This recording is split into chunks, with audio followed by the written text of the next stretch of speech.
भारत कश्मीरियों की अवैध नजरबंदी में उनके राजनीतिक विश्वासों के कारण वृद्धि कर रहा है। काले कानूनों के अंतर्गत 4,000 से अधिक कश्मीरी अवैध रूप से भारतीय जेलों में नजरबंद हैं।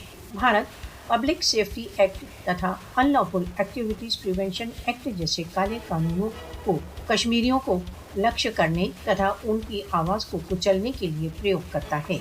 भारतीय नेताओं को उनके राजनीतिक विश्वासों के कारण मनगढ़ंत अभियोगों पर निरंतर कारावास दिया जाता है।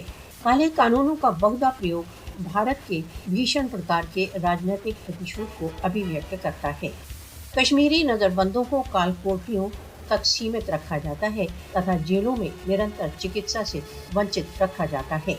परिवार भारत में पार्श्विक रूप से कारावासों में पड़े अपने प्यारों की रक्षा के प्रति निरंतर भयभीत रहते हैं। मोदी शासन गिरफ्तारियों तथा नजरबंदियों को कश्मीरियों के स्वतंत्रता के संकल्प को भंग करने के लिए एक उपकरण के रूप में प्रयोग करता है।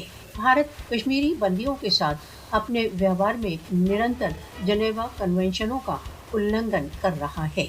सार्वभौमिक समुदाय को अवैध रूप से नजरबंद कश्मीरियों की मुक्ति के लिए हस्तक्षेप करना चाहिए।